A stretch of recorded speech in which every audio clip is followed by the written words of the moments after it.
expected, but rather at a London hospital. Even though Meghan had let it be known she wanted a home birth, it was probably very realistic that her first child at 37, it was going to be born in hospital. The certificate lists the private...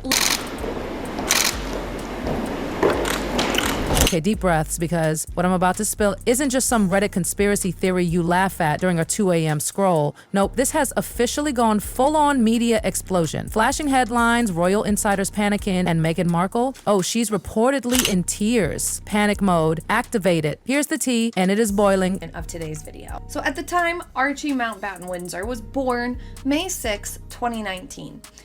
And this was surrounded by controversy, largely to the unconventional decision. Out of nowhere, this woman, who used to be totally anonymous, has just stepped right into the global spotlight like, surprise, I've got the receipt. She's going by the initials DL. And let me tell you, she is not messing around. Calm, collected, and dead serious, she claims she isn't just a donor or some vague Hollywood helper. No. According to her, she was the real surrogate, the one who actually carried both of Meghan and Harry's kids, Prince Archie and Princess Lilibet. Yeah, let that sink in.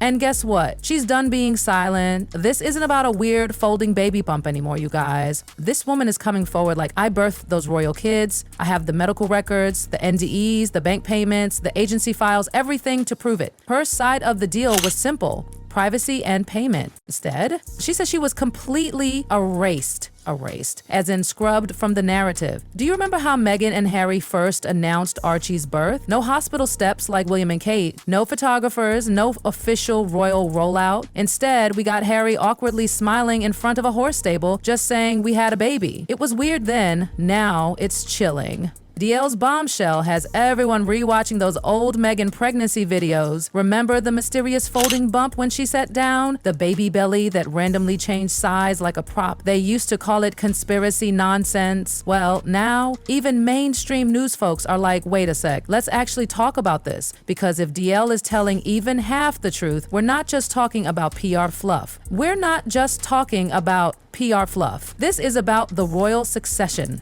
Kids who were presented to the world wrapped in Union Jacks might not be the biological heirs after all. And if Meghan didn't actually give birth and tried to cover it up, that's not just shady, it could be royal fraud. And oh honey, we're just getting started. Quite confused. Shortly before 2 p.m. yesterday, Buckingham Palace announced that Meghan had gone into labour.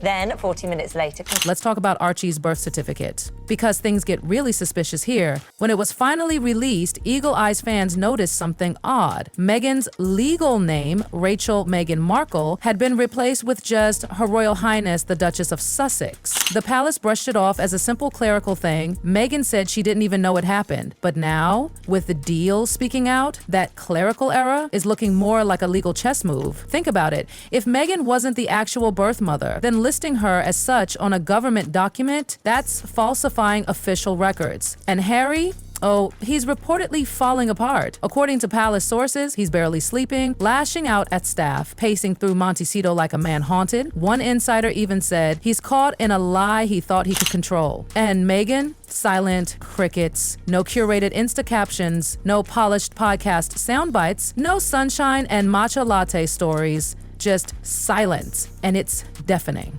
But behind that silence, oh, the lawyers are working overtime. Word is they've already fired off cease and desist letters to media outlets, even thinking about talking to DL. But guess what? DL isn't scared. She's daring them. She's ready for DNA tests, ready to testify under oath, and has nothing to hide. That's not someone bluffing. That's someone with the truth. He was born at home at Frogmore Cottage in Windsor, or whether he was indeed. DL says she was recruited by this high-ending California surrogacy agency. During both pregnancies, she claims she was kept in lockdown. No visitors, no friends, not even family. It was total secrecy. Meghan's team, she says, handled everything. Her home, her doctors, even her therapy. But after Lilibet was born, bam, door slammed shut. DL says they ghosted her. No more support, no more check-ins, like she was a vessel not a person. Her words. That's when she started keeping everything. Photos, emails, appointment receipts, even sonogram logs. And yeah, she signed an NDA. But she says Meghan's team broke the agreement first, so now she's free to talk. And talk she is. Why now? According to DL, it's not revenge, it's health. She says she developed a severe postpartum condition after delivering Lilibet and was denied care. That betrayal lit the fuse. And now the fuse is burning. UK legal experts are scrambling. They're pulling dusty books off palace shelves, trying to figure out what happens if royal heirs were born through a secret surrogate? Because this has never happened before. And for the monarchy, this isn't just drama, it's a potential collapse of legitimacy. Been pregnant for way too long. I tell the DJ turn it off. Turn it off. If she a baby mama, Go ahead. she gon' do that baby mama. Work. Don't put And let's be very clear, this isn't just Meghan and Harry's mess anymore. This is about trust in an institution that's all about bloodlines and protocol. And the public? Oh, they've caught on fast. The Sussex's popularity has taken a nosedive. Social media is a cleanup zone. Old fans are deleting their support tweets, influencers are scrubbing timelines, and celebrity allies, dead silence. Because in today's world, authenticity is the only currency that counts. And being caught faking something as sacred as childbirth, that's career-ending stuff. Meanwhile, DL is on fire. She's not hiding in the shadows, whispering vague threats. No, she's daring Meghan and Harry to prove her wrong. She's straight up said, let's do a DNA test. Not a controlled backroom test either. She wants a third-party lab, no royal ties, no Sussex spin, just truth. And if Meghan and Harry were as confident as they claim, wouldn't this be their moment to clap back and end the rumors? But nope. Oh my gosh, of course. Happy to be here. What's actually happening? Legal delay tactics. Sources say the Sussex team has filed injunctions in California courts to block any release of DL's document. They're also threatening media outlets with lawsuits just for scheduling interviews with her. This isn't defense. This is panic. Royal insiders are finally speaking up too, ones who've held their tongues for years. They're confirming what's been whispered behind palace walls, that Meghan's pregnancy always felt off, that the palace's no-comment approach wasn't kindness, it was containment, and that Harry might be far more involved in the cover-up than we thought. Even Oprah, you heard me, Oprah hasn't said a word, and that's huge. DL hasn't disappeared. In fact, she's gone full steam ahead. Sources say she's locked in for a prime-time interview within 2 weeks. And just in case someone tries to silence her, she's already turned over parts of her documents to international legal advisors. She's not playing games. Meanwhile, Meghan and Harry are bunkered down, not just literally behind Montecito's massive gates, but behind their team of lawyers, NDAs, and media silence. No Oprah sequel, no red table talk, not even a cryptic Instagram caption. Just a terrifying, echoing void where the truth should be. And let's not forget what's really at stake here. Not just titles, not just reputation, but 2 children who were introduced to the world as royal heirs. If Meghan and Harry built their global brand on a story that turns out to be false, this isn't just a PR crisis, it's history rewritten. Stay tuned for this. This is far from over. Inside the Sussex's Montecito mansion, things aren't just tense, they're imploding. The energy, one insider called it a bunker mentality. Staff members reportedly speak in hushed voices, avoid eye contact, and act like walking on eggshells is part of their job description. Senior aides, some of Meghan's most trusted confidants, have either taken sudden leave or straight up resign. The whole sunshine and serenity aesthetic Meghan curated with yoga mats, green juices, and that glowing backyard, it's gone. The mansion that once looked like a healing retreat now feels more like a panic room. But what's freaking them out the most? It's not DL's persistence, although that's terrifying enough. It's the fact that European media has officially thrown off the gloves. Back when Meghan and Harry had the sympathy of the world, reporters treaded lightly. No one wanted to be accused of racism or targeting Meghan unfairly. But now, that media protection has evaporated. German, French, even Scandinavian outlets have launched full-on investigative dives into Archie and Lilibet's births. And let's not forget, European media doesn't follow the same defamation laws as the UK or US. They can print what others won't dare to say. Meghan's legal team, practically powerless across borders. And DL, she's not fading like some assumed. She's rising. She's appearing on morning talk shows, long-form podcasts. She's reportedly even fielding book deals. And no, she's not being cast as some bitter woman out for revenge.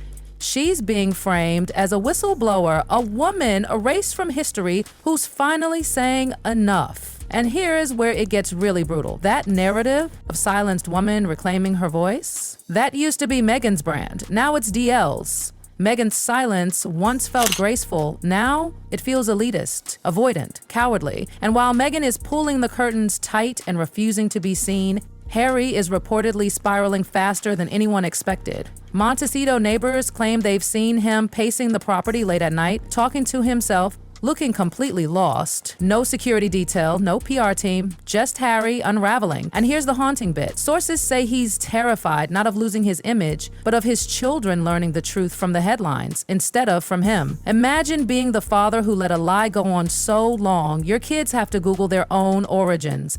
That's the fear reportedly keeping him up at night. And the palace? Oh, don't be fooled by the silence. Behind those stoic no comments, serious conversations are happening. Insiders say senior aides are urging King Charles to act quietly but firmly. One idea allegedly gaining traction: a freeze on Archie and Lilibet's royal titles. No dramatic announcement, no stripping, just a private directive to stop using the titles publicly until the situation is cleared up. Think of it as constitutional damage control, because the moment the public thinks the palace knew about the surrogacy and covered it up, that's not just a Meghan and Harry scandal, that's a monarchy scandal. And remember, this institution is built on one thing: public trust. And here's the part Meghan didn't see coming. While she's staying silent and hoping it all goes away, the public is doing the digging. Online sleuths have become bloodhounds. They matching flight records, checking hospital staff registries, even comparing facial features in tightly edited kid photos. Theories are spreading like wildfire, not because of trolls, but because no one is stepping in with answers. If Meghan really gave birth at Portland Hospital in London, why has no medical professional come forward, even anonymously, to confirm it? And what about the private jet flight from California to Nevada just days before Lilibet's supposed birth? A location now tied to DL's secret housing? Coincidence? Maybe. But in the absence of truth, coincidence becomes conspiracy. And speaking of Archie and Lilibet, people are now asking what once felt unthinkable. Why are they so rarely seen? Where are the public appearances, the candid moments, the school drop-offs, the zoo trips? Everything about them is so tightly controlled, so filtered, so strategically hidden. It used to be privacy. Now it feels like something else. Like fear, like control, like an image held together by press releases and perfectly timed holiday photos. And the real tragedy? These two innocent children, caught in the middle of the most high-profile identity storm of the decade. They didn't ask for this. They didn't create the story, but now they're at the center of it. If DL's story holds up, and the medical records, DNA tests, emails, and agency logs are even partially true, then this isn't just a lie, it's a full-blown rewriting of royal history. This is Meghan and Harry's moment of reckoning. Everything they built, the brands, the deals, the empathy they cultivated, it's teetering on the edge. And the next move, it's all theirs. They could come clean, face the music, prove DL wrong, release their documents, do the DNA test, show the world the receipts, or they could keep hiding, keep delaying, keep hoping this dies down. But here's the thing, it won't. DL isn't going anywhere. The public isn't backing off. The media machine is heating up. And the royal establishment, it's preparing for the worst. Because what started as whispers about a fake bump has become the biggest royal scandal since Edward abdicated. This isn't just a PR disaster. This is a reckoning. And unless Meghan and Harry come forward with the truth, all of it, this may be the moment their carefully spun fairy tale finally comes undone. Stay tuned, because this royal story, it's far from over.